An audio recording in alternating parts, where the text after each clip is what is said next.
Warahmatullahi wabarakatuh. Waalaikumsalam warahmatullahi wabarakatuh. Bertemu lagi atau berjumpa kembali bersama kita di acara PJ Podcast Jalanan, bukan pejabat cadangan bukan. Masya Allah. PJ kan istilah untuk pejabat yang cadangan ya, sebelum ada. Jangan lupa kita jalan-jalan like, sambil subscribe berbagi dan komen. Semoga acara ini berkembang, bermanfaat sehingga terus dukung kami. Subscribe, like, share, komen. Gini Ustadz, langsung saja kita ke tema pembahasan. Mungkin sudah kebiasaan atau menjadi tradisi atau adat di setiap kampung atau desa-desa itu, setiap orang yang bisa ngajar ngaji atau apa ya, bisa ilmu agama itu dipanggil ustadz atau kiai. Terus sebenarnya itu kiai atau ustadz itu seperti apa Ustadz? Padahal monggo jawabannya. Sebenarnya mengajar itu adalah sesuatu yang sangat bagus dan menjadi salah satu misi dari Nabi SAW. Innama bu'ithtu mu'alliman. Aku hanya diutus sebagai pengajar, mu'allim, mu'alliman. Innama bu'ithtu mu'alliman. Ada riwayat lain, innama bu'ithtu liutammima makarimal akhlak. Nah, aku diutus oleh Allah untuk menjadi pengajar. Nah, kemudian di riwayat lain tadi, aku diutus oleh Allah untuk menyempurnakan akhlak. Nah, dua hadis ini bukan bertentangan, justru menguatkan. Saling menguatkan Ustaz. Iya, pengajar itu sukses tidaknya seorang pengajar atau guru itu adalah sukses tidaknya dia merubah akhlak dari yang diajari. Kemudian Nabi dalam hadis yang lain juga mengatakan balighu anni walau ayah, sampaikan dariku walaupun satu ayat. Nah, ini yang kemarin pernah kita bahas sudah lihat. Maka mengajarkan ilmu, lebih-lebih ilmunya Nabi adalah satu hal yang sangat mulia dan menjadi misi utama Rasulullah SAW.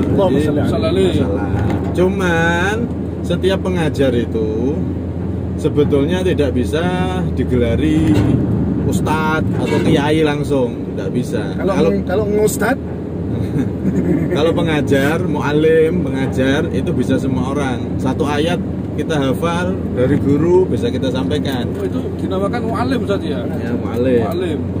Kalau pengajar kebaikan semua orang bisa. Kita punya ilmu berapapun kita ajarkan sesuai dengan pengetahuan kita. Kalau tidak tahu kita nyatakan tidak tahu. Itu ngajar. Kalau ngajar itu bagus. Ya. Bagus. Memang disuruh Nabi setiap dari kita jadi pengajar. Yang bisa alif bata ajarkan alif bata. Yang bisa ini bisa itu, satu dua ilmu diajarkan itu menjadi mu'alliman tadi di atas Nabi, menjadi penyambung dari ilmunya Nabi SAW. Adapun untuk disebut ustadz atau kiai, maka ini tidak semua pengajar. Berarti ada kriteria atau syarat-syaratnya Ustaz ya? Banyak itu kriteria, silakan diterangkan oleh Ustaz. Syarat menjadi ustadz atau kiai itu apa Ustaz?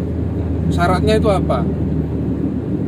ya kalau di daerah kita itu, terutama di Indonesia ini memang sebutan ustadz itu tidak ditempatkan pada tempatnya. Kalau ustadz itu kalau di agak keras. Kalau ustadz itu di daerah luar kita, negara kita, terutama di daerah Mencong ini guys, asli tanpa edit. Terutama di daerah Timur Tengah atau mana sana ya, itu sebutan untuk orang yang benar-benar punya ilmu tinggi. Jadi sekelas profesor itu ya. Nah, justru kalau kadang-kadang kita ini mengenal di Indonesia ustadz itu di bawahnya kiai. Jadi ustadz itu masih belum kiai. Padahal ustadz itu sebutan orang yang justru sudah dapat gelar tinggi sebetulnya. Ustadz itu lebih kiai aslinya. Nanti kalau pendidikan formal itu semacam dokter atau profesor ustadz itu ya, sudah profesor, sudah tinggi. Profesor itu sudah ustadz itu sudah profesor. Nah, yang jadi masalah ketika ustadz ini digunakan sembarangan, sebutan sembarangan. Nah, jadi ustadz itu koyok bahasa Jawa itu kurang aji. Sebab semakin banyak orang yang menyebut sebutan ustadz ini sembarangan. Kalau di negeri kita kan gitu.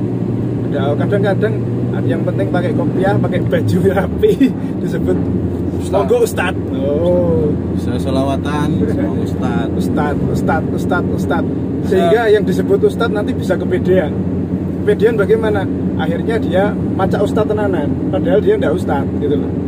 Nah, orang yang bisa itu tadi kalau kita kembalikan ke masalah pendidikan. Jadi kalau orang yang istilahnya untuk menjaga agar sebutan Ustadz ini tidak pasaran sehingga sakral sehingga di dalam mengajarkan ilmu agama ini hanya orang-orang yang benar-benar punya keahlian, maka seharusnya tidak sembarangan nyebut orang itu Ustadz atau Kiai. Ya. Tapi kamu alim tadi ya, mualim sebenarnya tadi ya. Pengajar gitu atau apa terserah. Pengajar atau pengajak kebaikan. Kalau Ustadz ini sebetulnya dikondisikan lebih tinggi dari itu tadi, minimal dia benar-benar menguasai ilmu. Itu tadi Ustadz. Apa saja syaratnya tadi itu tadi? Syaratnya agar dia itu menjadi orang yang benar-benar bisa mengajarkan ilmu agama ini, itu ada garis besarnya kita ambil dua syarat. Yang pertama adalah orang yang pernah belajar dari guru ke guru. Itu tentu saja syarat yang mutlak, itu syarat awal itu sudah. Sampai khatam? Ya, sampai selesai. Ya. Gak bisa dia cuma belajar setengah tahun belum selesai, atau belajar intinya dia belajarnya belum sampai sempurna, dia ngaku saya sudah punya sanad dari ini, saya sudah punya sambungan dari guru fulan, belum bisa. Nah, kecuali kalau dia memang sudah menguasai ilmunya, dia pernah belajar dari guru ke guru, menguasai ilmunya, baru itu bisa dinamakan sanad. Jadi guru, kita belajar ke guru kita dengan sempurna. Kalau di pondok kita dulu ada yang namanya ilbas, dipakaikan tanda bahwa kita siap untuk ditugaskan berdakwah di masyarakat. Dulu yang ada yang dipakai imamah, ada yang dipakai rida, ada yang dipakai jubah sama guru kita langsung. Al-Habib Taufik bin Abdul Qadir As-Sigaf. Panjang umur, panjang umur. Kita ini dulu ini belajar nggak cuma 1 bulan 2 bulan. Kita belajar ilmu agama itu dulu bahkan sampai puluhan tahun kita belajar di pondok pesantren, dari guru satu ke guru satu yang lain. Kita ambil benar-benar ilmu tersebut, kita pelajari sampai selesai.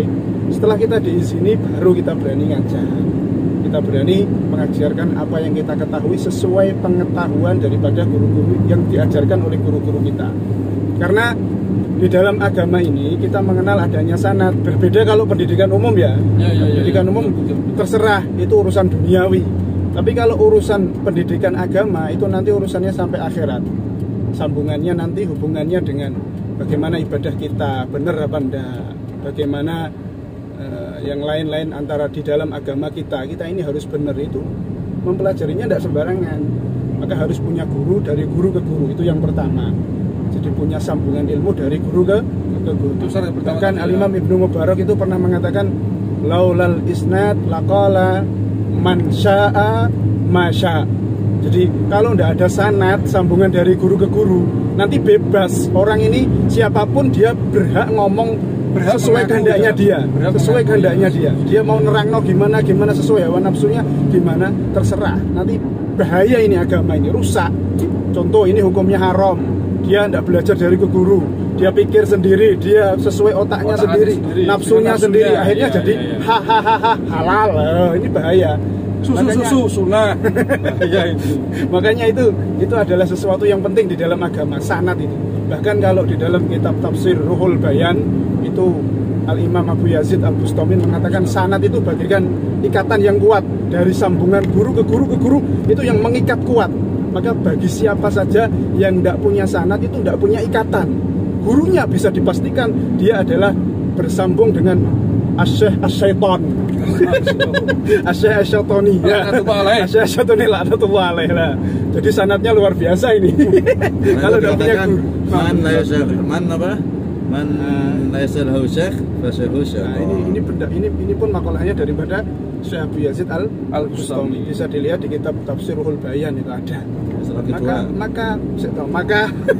Maka sanad ini sangat penting ya. Kemudian syarat yang kedua adalah orang yang mengambil ilmu dari guru ke guru ini harus menapai ajaran gurunya.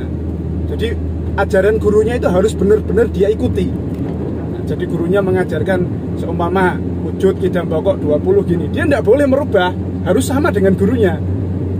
Paham tidak ini? Nah, jadi harus sama sesuai apa yang diajarkan oleh gurunya. Gurunya mengajarkan A, dia harus A jalannya dia.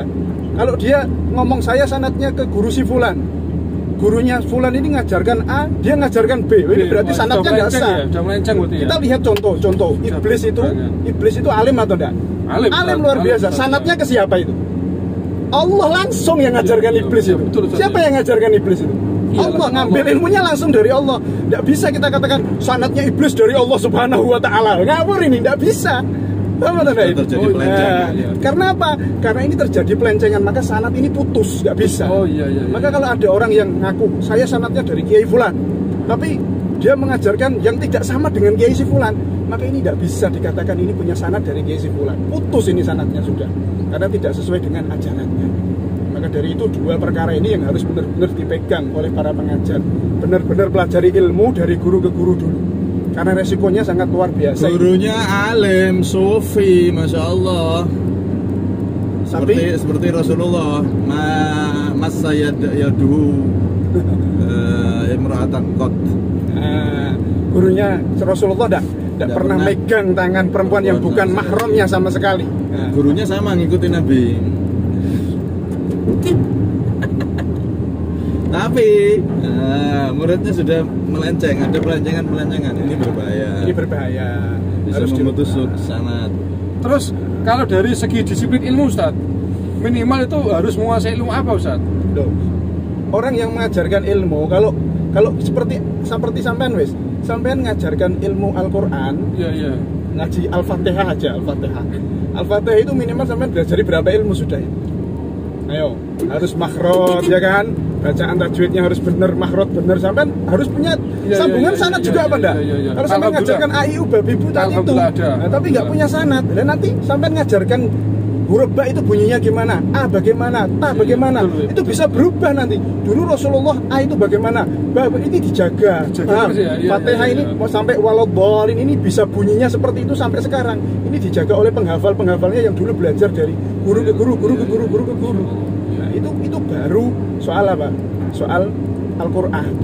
Kalau kita perdalam lagi, orang ngajar fikih itu atau ngajar hadis atau ngajar ilmu yang lainnya itu harus menguasai ilmu-ilmu tersebut. Minimal ada satu kitab yang kamu khatamkan dengan guru dari satu pelajaran. Ada yang kamu pelajari dari guru.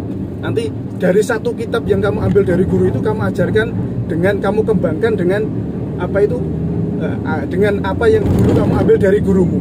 Jadi dari kitab satu yang mungkin yang lebih besar, kamu belajar kitab-kitab kecil yang belum, kamu bisa simpulkan di situ semua. Dari keterangan guru-gurumu itu biasanya berkaitan sudah. Dan minimal orang yang mengajarkan ilmu agama itu ya, kalau hadis, kalau seperti ilmu-ilmu itu harus tahu nahwu shorof. Jadi orang baca hadis itu bahkan di dalam salah satu perkataan ulama, orang yang ngajar ilmu hadis tidak tahu ilmu bahasa nahwu shorof itu seperti keledai yang ngajar hadis. Jadi kalau ada orang berani, nggak sembarangan, apalagi berani ngawur masalah hadis, maknai hadis akar PDW, nggak tahu nahwu, nggak tahu shorof, ditarkib ngawur akar PDW. Jadi kalau ada orang belajar hadis dan orang nggak tahu nahwu shorof, seperti belajar pada keledai. Keledai gurunya berarti keledai berarti ini sanadnya musalsal ilal keledai. Kenapa?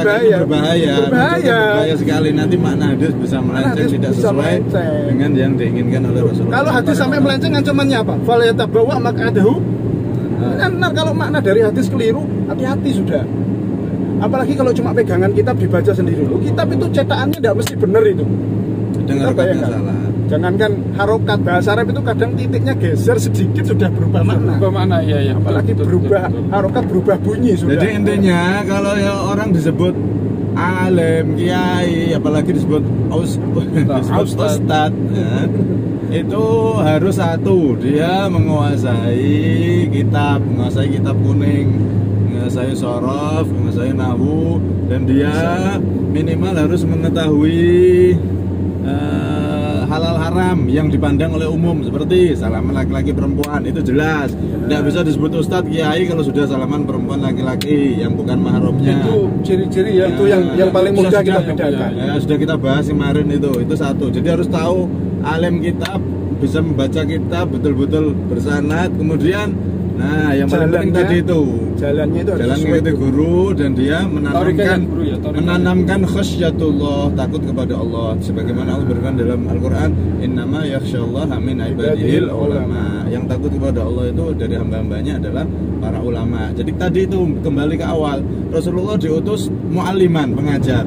Kemudian di hadis lain Rasulullah diutus untuk menyempurnakan akhlak. Akhlak yang sempurna itu nggak akan sempurna kalau tidak didasari dengan takut kepada Allah Subhanahu wa ta'ala. Intinya mengajarkan kebaikan, mengajarkan ilmu, alim, bisa baca kitab, bisa tahu isi kitab wa sunnah, bisa baca kuning, kitab kuning gundulan gampangnya, akhlaknya bagus, dan dia selalu menanamkan ketakwaan kepada Allah, takut kepada Allah Subhanahu wa ta'ala. Itu baru bisa disebut ustaz. Kalau ulama kan, ulama kan min ibadil ulama, di antara hamba-hamba Allah ada yang namanya ulama kan. Ulama itu adalah orang yang takut dengan Allah tadi. Innama yakhsyallaha min ibadil ulama, takut dengan Allah. Sedangkan ulama ini sebutan di negeri kita ini adalah ustaz dan kiai. Jadi ustaz dan kiai ini bisa dikatakan ustaz dan kiai ini berarti kan yang disebut dengan ulama di Al-Qur'an. Itu syaratnya harus yakhsyallah, ini syarat yang terpenting tadi sudah dikatakan. Nah, di antaranya takut dengan Allah itu tadi antara laki-laki dan perempuan. Terus kemudian dia menghindari yang haram, tidak apa itu memakan itu kan sulit ya, dari haram atau tidak itu sulit. Itu kan sulit diawasi orang. Tapi kalau salaman laki-laki perempuan ini di depan masyarakat, jadi harus bisa itu. Kalau disebut kiai ustadz itu syarat pertama dia bukti takwanya sama Allah, tidak salaman laki-laki perempuan yang bukan mahram itu. Karena itu yang di depan umum. Jadi yang lain itu misalkan dia di kamar, ya, dia ada di kamar, dia maksiat, itu kan nggak bisa dilihat. Nah, itu tapi yang dia contoh di luar itu bainahu wa bainallah. Yang di hadapan orang lain. Nah, intinya seperti itu. Jadi kesimpulan itu kita bisa mempelajari, hendaknya bagi Anda yang memang dipanggil ustadz harus dilengkapi syaratnya.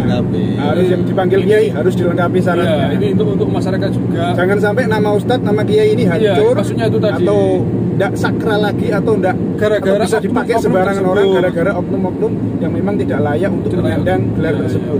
Luar biasa ya. Itu mudah-mudahan kita semua diberi pertolongan oleh Allah. Amin amin. Untuk bisa melakukan tadi ilmu yang luar biasa untuk masyarakat umum khususnya. Ini harus ditutup ini sudah. Iya, untuk masyarakat umum khususnya, ketika kita jangan sembarang memanggil seorang itu dengan gelar ustadz atau kiai, dan jangan belajar ilmuannya. Jangan belajar baik di situ di majelis atau terutama bagi anak-anak kita di pendidikan yang berlabel agama, maka kita harus lihat gurunya sudah memenuhi syarat-syarat tersebut atau belum. Kalau kita mau mondokkan anak, kita lihat gurunya salaman laki-laki perempuan biasa, bawa pulang anaknya, cari pondok yang lain sudah. Nah, intinya itu.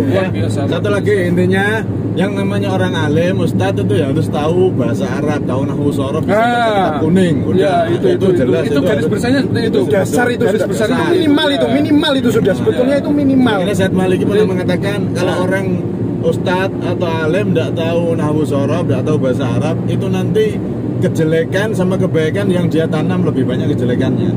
Dia lebih banyak menyebarkan kejelekan. Jadi harus tahu bisa baca kitab kuning, itu baru disebut ustaz. Itu dasar, syarat dasar itu. Kemudian disempurnakan tadi akhlaknya dan ketakwaannya, takutnya sama Allah. Nah, kalau belum bisa baca kitab kuning dengan benar, ya jangan disebut kiai, jangan disebut ustaz. Pengajar atau tadi ya.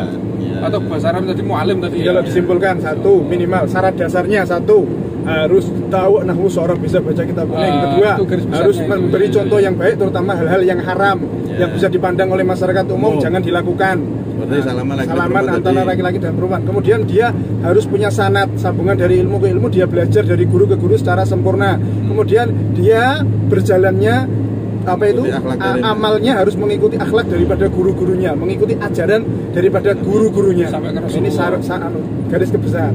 Ini garis 4 garis besar, kalau dikembangkan lagi jadi 4 ini. Menanamkan takwa, kebersihan hati kepada Allah. Alam bisawab, sudah lewat ini kayaknya. Demikian, mudah-mudahan bermanfaat. Assalamualaikum warahmatullahi wabarakatuh. Waalaikumsalam warahmatullahi wabarakatuh. Oke.